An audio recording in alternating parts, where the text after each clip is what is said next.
Bonjour à tous, chers parents, chers frères et sœurs, chères familles. Madame la directrice, monsieur le proviseur, les élèves de CE2A sont heureux de vous accueillir aujourd'hui pour vous présenter 2 pièces de théâtre écrites par Christian Lamblin, instituteur et auteur de plusieurs ouvrages. La mise en scène de ces 2 pièces a été réalisée par maîtresse Élodie et Georgine. La première pièce qui va vous être présentée s'intitule Le problème. Elle est interprétée par Zaki, Idriss, Elio, Sarah, Yves, Céline, Sayan, Doriana, Daniel, Aminata, Annabelle, Maya, Imad et Thomas.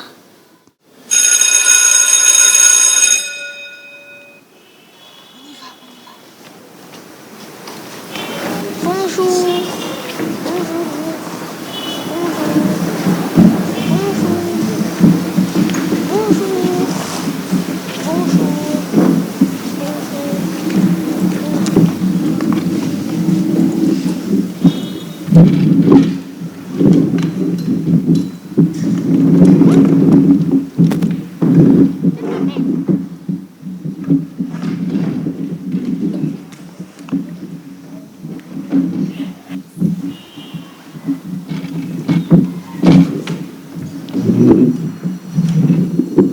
Allez, un peu plus vite.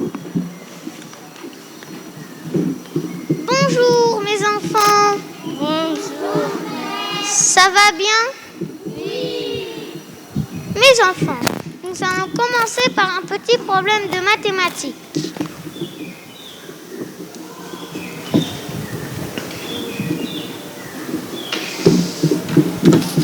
Mon papa achète une grosse tarte aux fraises et il la partage en 4. Sachant que la tarte pèse 800 grammes, quel va être le poids de chaque part? Est-ce que tout le monde a bien compris ce petit problème? Oui. Quelqu'un a-t-il des questions à poser? Oui? Quand vous dites mon papa, vous pensez à votre papa à vous ou bien à notre papa à nous? Je pense à ton papa, bien sûr. Je ne vois pas pourquoi je parlerais de mon papa en classe. Ah bon? Ça m'ennuie un peu, maître. Mais mon papa à moi, il n'achète jamais de tarte aux fraises. Dès qu'il mange une fraise, toc, il se retrouve avec plein de boutons sur le nez. On dirait un vrai martien et ça fait rire tout le monde. Moi, c'est pareil avec mon tonton. Sauf que lui, c'est quand il mange du boudin. Une fois à Noël, il a voulu en manger. Et alors? Non! Nous ne sommes pas ici pour parler des problèmes de santé de vos familles. Cependant, pour faire plaisir à Sarah, je vais remplacer cette tarte aux fraises par une tarte aux pommes. Est-ce que ça ira maintenant? Oui!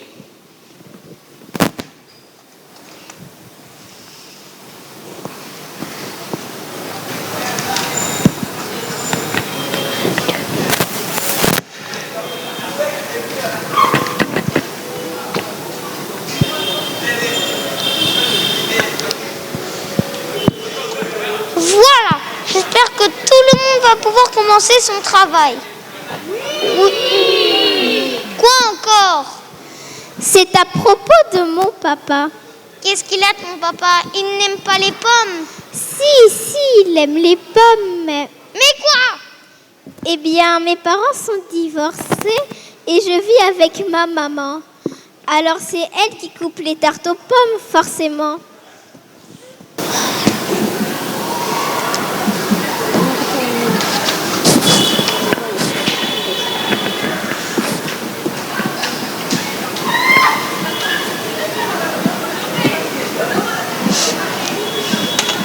Voilà, j'espère que tout le monde va pouvoir commencer son travail. Oui!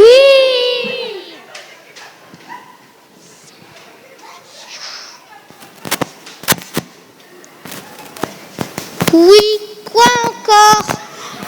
Excusez-moi, maître. Moi, c'est le contraire. Mes parents sont divorcés, alors j'habite avec mon papa. Donc, c'est lui qui coupe le tarte aux pommes, forcément.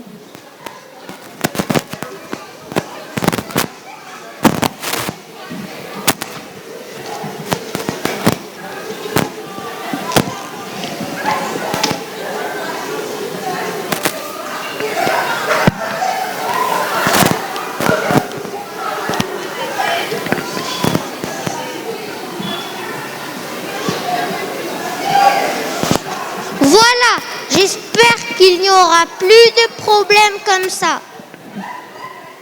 Oui. Maître, ça dépend. Ça dépend. Ça dépend de quoi? Ça dépend du prix. Une grosse tarte pleine de pommes, ça doit coûter cher et moi, je n'ai pas assez pour acheter une belle tarte comme ça. Et une petite tarte, est-ce que tu peux acheter une petite tarte? Ben oui, enfin, ça dépend.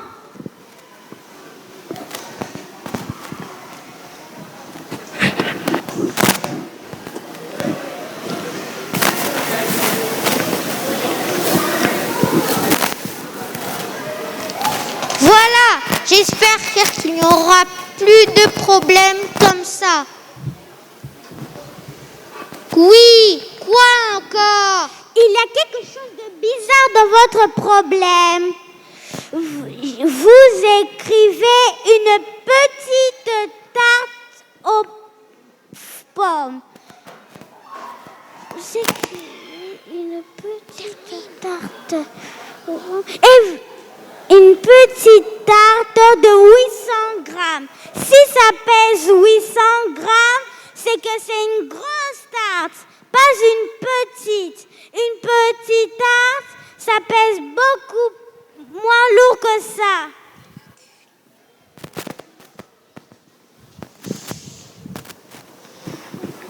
Bon, d'accord. Nous allons remplacer 800 grammes par 80 grammes. Voilà, j'espère qu'il n'y aura plus de problèmes comme ça. Maigre,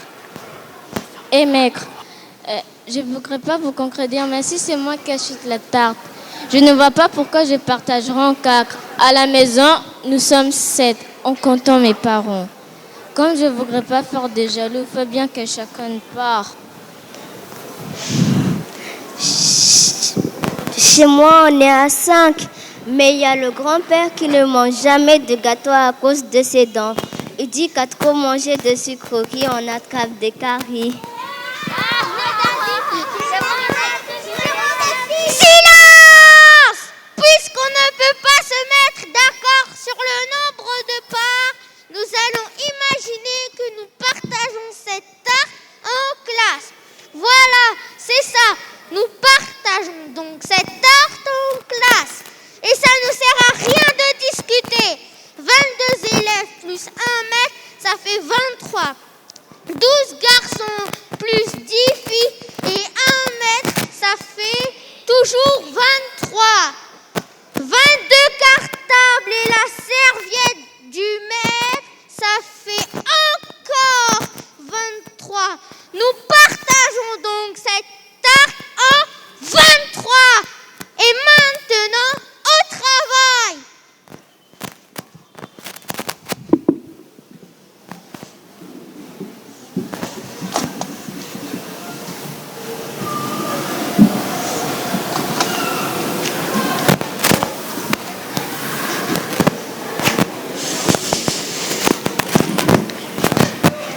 Non mais j'ai pas tout fini. Qu'est-ce qu'il y a encore? Maître, c'est à cause de Doriana. Elle dit que pour être poli, on doit vous donner une plus grosse part. Moi, je veux bien, mais ça ne simplifie pas le problème. Je ne veux pas une plus grosse part. Je veux une part comme les autres. Pas plus petite, pas plus grosse. Et maintenant, ça suffit. Et maintenant, au travail. Et maintenant, silence.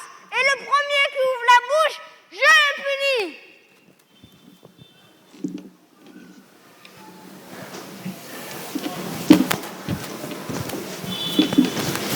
Bonjour, monsieur l'instituteur.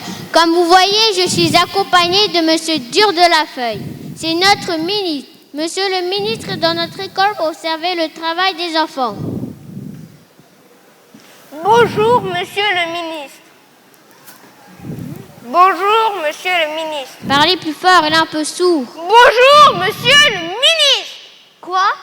Qu'est-ce que vous dites? Vous trouvez que j'ai l'air sinistre? Mais non, je vous dis bonjour, monsieur le ministre. Mais non, je ne suis pas le dentiste, je suis le ministre. Le pauvre homme, il a l'air bien fatigué.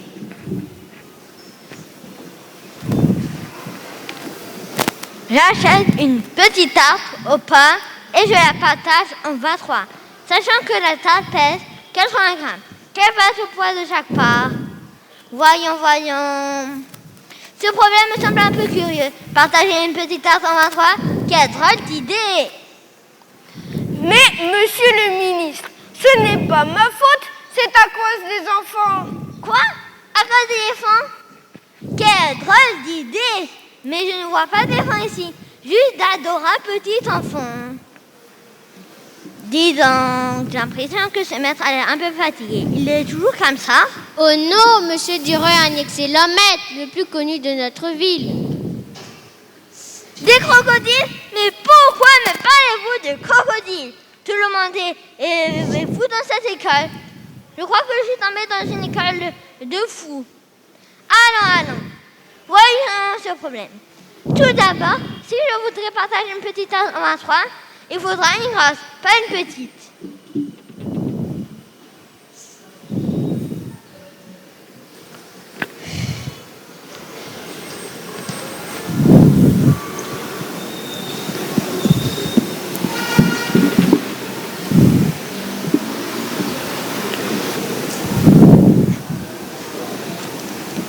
Une grosse tarte pèse bien plus que 80 grammes. Disons 800 grammes.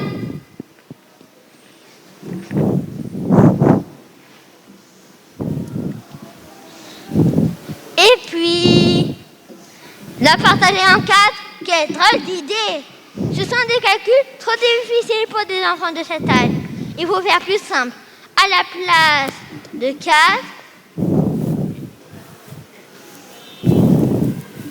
ce sont des calculs trop difficiles pour des enfants de cette taille. Il faut faire plus simple. À la place de 4, je préférerais 4. Oui, c'est ça.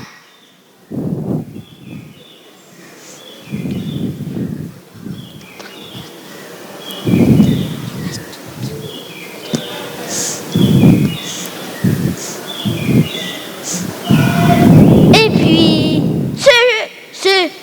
j'y m'ennuie un peu. Les enfants de cette âge ne vont pas le même attirer les gâteaux. Ce sont normalement les parents qui se chargent de ce travail. Ce serait préférable de dire... Mon papa, oui c'est ça.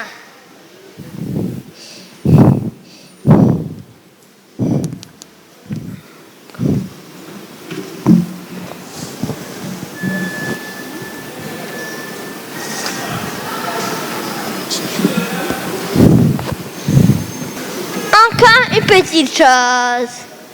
Il faudrait mettre un peu de couleur dans ce problème. À la place des pommes, de la couleur n'est pas très vivante, je préférerais des fraises d'un beau vif. Oui, c'est ça. Avec des fraises, ce sera vraiment parfait.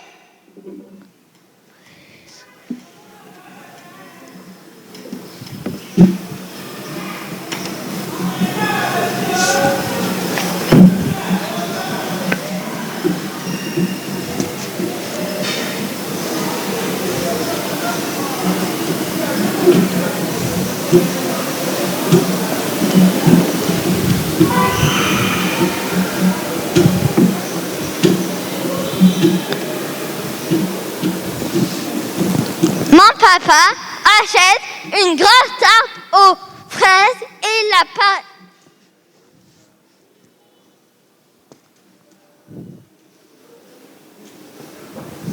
Et il la partage en 4, sachant que la tarte pèse 800 grammes, quel va être le poids de chaque part?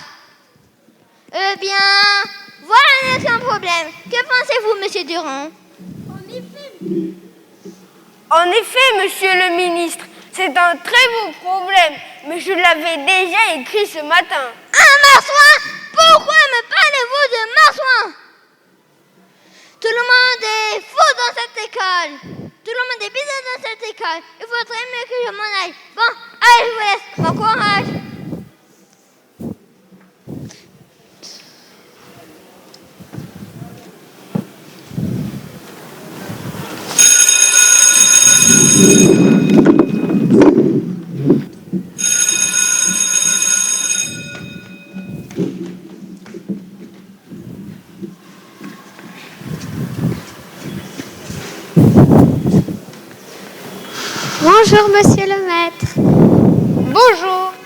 Votre femme vous demande un petit service. Ah bon?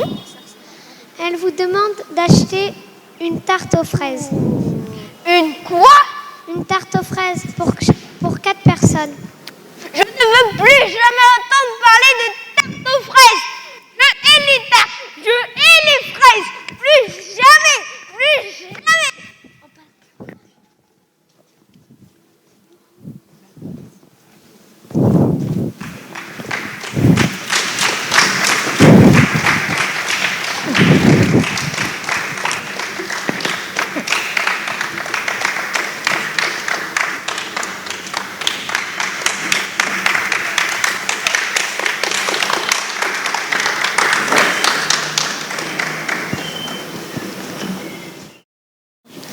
Merci beaucoup. Encore un tonnerre d'applaudissements pour les comédiens. Pendant que nous changeons de décor, je vais vous présenter la deuxième pièce de théâtre. Elle s'intitule Le Discours. Elle est interprétée par Maxime, Jason, Eddie, Aléa, Cyrine, Thomas, Yannick, Adam et Alexis. Monsieur le ministre. Bonjour, monsieur le ministre. Ah, ma chère Gladys, heureusement que vous êtes là. Je crois que je vais avoir besoin de vous. Si je peux vous être utile, monsieur le ministre. Eh bien, ma chère Gladys, mais je vous en prie, asseyez-vous. Voilà de quoi il s'agit. Je dois faire un discours devant ces messieurs de l'Académie française. Je vois, ces messieurs sont très pointilleux sur la langue. Sur la langue? Mais non, pas sur la langue, mais sur la langue française. Avec ces messieurs de l'Académie, il ne s'agit pas d'employer un mot à la place d'un autre ou de mal construire ces phrases. Justement, Gladys, voilà pourquoi j'ai besoin de vous. Je vais vous lire mon discours et vous allez me dire ce que vous en pensez. Je vous écoute, monsieur le ministre. Une lettre pour monsieur le ministre. Laissez-nous travailler. Voyons, je verrai ça plus tard. Chers amis de l'Académie française, pas mal pour un début, n'est-ce pas? C'est un très bon début, monsieur le ministre. Peut-être un peu classique. Vous, le garde, on ne vous a pas sonné. Contentez-vous de garder la porte. Bon, je continue. Chers amis de l'Académie française, c'est avec un plaisir intense que j'ai pris connaissance de votre travail sur l'évolution de la langue française. Pardon, monsieur le ministre, vous avez bien dit vos travail? Ah oui, il a dit, je l'ai entendu. Oui, Gladys, ces gens m'ont envoyé des kilos de dossiers que je n'ai pas encore eu le temps de lire. Voyez-vous, monsieur le ministre, on ne dit pas les travails, mais les travaux. Ah bon? Un travail, des travaux. C'est ça, un travail, des travaux. Pas besoin d'être ministre pour le savoir. Vous, le gars, on ne vous a pas sonné. Bon, je reprends. Chers amis de l'Académie française, c'est avec un plaisir intense que j'ai pris connaissance de vos travaux sur l'évolution de la langue française. Et je dois dire que j'ai tout lu, jusque dans les moindres détails. Mais quoi encore? Les détails, qu'est-ce que c'est? Mais voyons, Gladys, vous me dites un travail, des travaux. J'en conclus donc un détail, des détails. Un détail, des détaux. Un portail, des portaux. Un épouvantail, des épouvantaux. Vous le garde. Voyez-vous, monsieur le ministre, la plupart des mots en ail prennent un S au pluriel, sauf quelques-uns qui prennent O au pluriel. Un corail, des coraux. Un soupirail, des soupiraux. Un vitrail, des vitraux. Un travail, des travaux.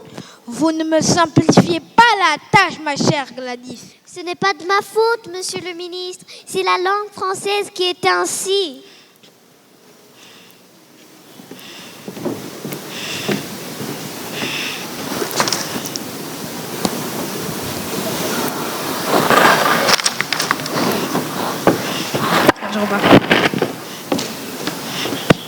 Bon, alors je reprends. Chers amis de l'Académie française, c'est avec un plaisir intense que j'ai pris connaissance de vos travaux sur l'évolution de la langue française. Et je dois dire que j'ai tout lu, jusque dans les moindres détails. C'est bien comme ça, Gladys? Parfait. Super, mais votre lettre, monsieur le ministre, qu'est-ce que j'en fais? Plus tard, mon vieux, plus tard. Vous voyez bien que je suis occupée. Bon, je poursuis. Après avoir lu tous vos travaux, je me suis permis d'en faire un petit résumé que j'ai résumé aux différents journaux. Les noms en hal font leur pluriel en haut. Un journal, des journaux. Un cheval, des chevaux. Un bocal, des bocaux. Et toc! Oui, mais il y a des exceptions. C'est vrai, il y a des exceptions. Oh, les exceptions, on ne les étudie jamais. Bon, ne perdons pas de temps. Après avoir lu tous vos travaux, je me suis permis d'en faire un petit résumé que j'ai résumé aux différents journaux. Grâce à nos services postaux, ces journaux seront distribués partout, dans les tribunaux, les hôpitaux et même dans les locaux syndicaux. Tout le monde les lira car on les distribuera aussi dans les carnavals et les festivals. Ah. Comment ah? Exception. Comment ça, exception? Un carnaval des carnavals avec un S. Un festival des festivals avec un S. Vous en êtes sûr? Tout à fait sûr. Sûr à 100%. Et il y en a d'autres exceptions? Quelques-unes, mais je ne pourrais pas vous les citer tous. Ça prendrait trop de temps. Je l'aide. Bon, alors je reprends.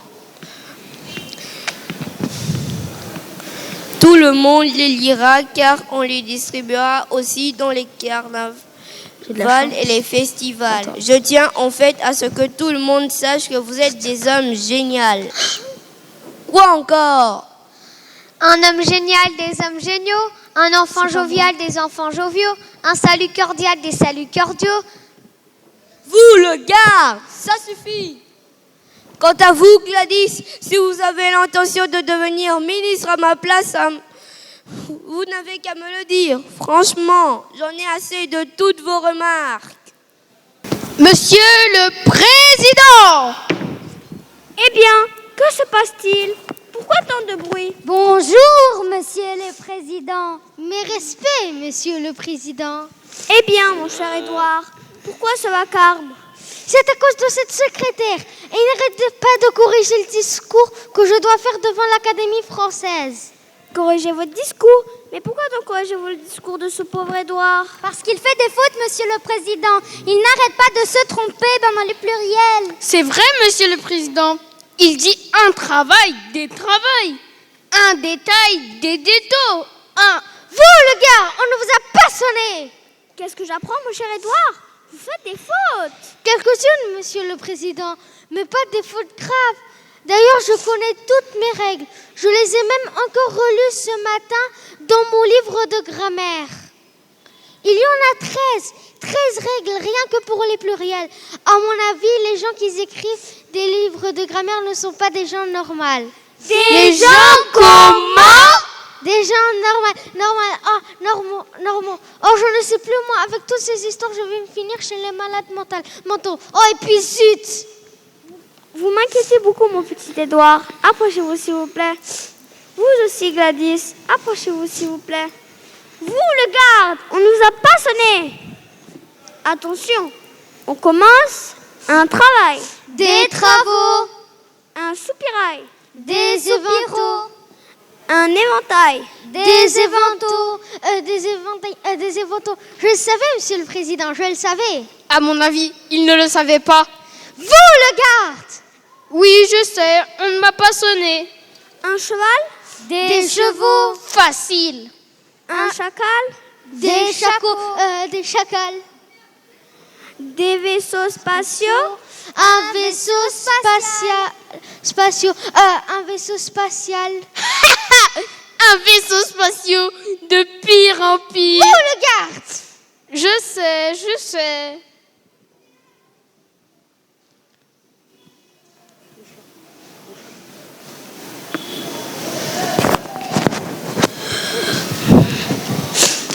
Bon, je vais être obligée de prendre une décision.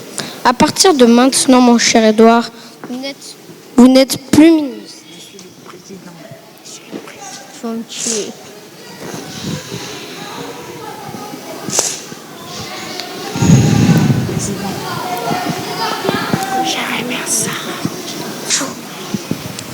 Et vous, ma chère Gladys, vous n'êtes plus la secrétaire du ministre, mais le ministre. Ah non, Gladys, vous exagérez. D'abord, vous m'énervez avec mon discours et maintenant, vous me piquez mon poste de ministre. Un peu de silence, mon petit Édouard. Et asseyez donc dans votre bureau. Vous avez sûrement un peu de courrier en retard. Mais quand même, la vie n'est pas juste. Ce matin, je me suis levée ministre et ce soir, je vais me coucher secrétaire. Quand je vais raconter ça à ma femme, ça va être ma fête. Un peu de silence, mon petit Édouard. Excusez-moi, Gladys. Pardon? Je voulais dire excusez-moi, Madame le ministre. Bon, et bien plus que cette histoire est réglée, je vais pouvoir aller déjeuner avec mes parents. Excusez-moi, Monsieur le Président. À mes grands-parents, où mettez-vous les S? Eh bien, un S à grand et un S à parent. Et si vous dites des grands-mères, où mettez-vous les S? Eh bien, de toute façon, je n'ai qu'une grand-mère, alors je ne pose pas la question. Monsieur le Président, de quelle couleur sont vos chaussettes? Eh bien, elles sont vertes, V-E-R-T-E-S. Et si elles étaient oranges? Des chaussettes oranges, ce serait moche. Des chaussettes oranges, vous mettez un S à orange ou vous n'en mettez pas? Eh bien, je mets un S. Erreur! C'est le nom d'un fruit employé comme adjectif. Il reste donc invariable. Des chaussettes oranges, pas de S. Des gants marrons, pas de S. Des yeux noisettes, pas de S. Oui, bon, ça suffit. Monsieur le Président, des porte-avions, vous mettez un S à avion ou vous n'en mettez pas? Question inutile. Nous n'avons qu'un seul porte-avions. Et si vous en aviez plusieurs? Eh bien, je mettrai un S à porte. Erreur! C'est un nom composé d'un verbe et d'un nom. Dans ce cas, il reste invariable. Monsieur le Président, j'ai le regret de vous annoncer que je dois prendre une décision. Une décision? Quelle décision? À partir de maintenant, vous n'êtes plus président, mais vous êtes garde. Et moi, je ne suis plus garde, mais je suis président. Ah non, ce n'est pas possible. Eh vous, les gardes, on ne vous a pas sonné. Retournez garder votre porte et laissez-nous tranquilles. Nous avons affaire. Quand même, la vie n'est pas juste. Ce matin, je me suis réveillée président et ce soir, je vais me coucher garde. Un peu de silence, le garde. Qu'est-ce que c'est que ça? Ah oui, une lettre pour le ministre. Donnez-la moi, c'est pour moi. Ce secrétaire a la folie des grandeurs. Voilà qu'il se prend pour le ministre. Cette lettre est pour moi, Monsieur le Président.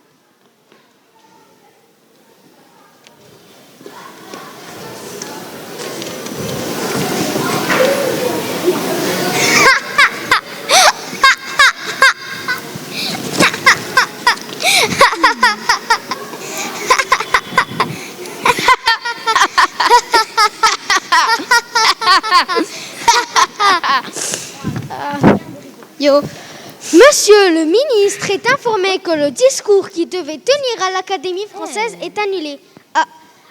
Annulé? Mais alors, si j'avais lu cette lettre qu'on me l'avait apportée ce matin, je ne me serais pas entraînée à lire mon discours et le président et Gladys ne l'aurait pas corrigé et le président ne serait pas venu et je serais toujours ministre. Et moi, je serai encore président.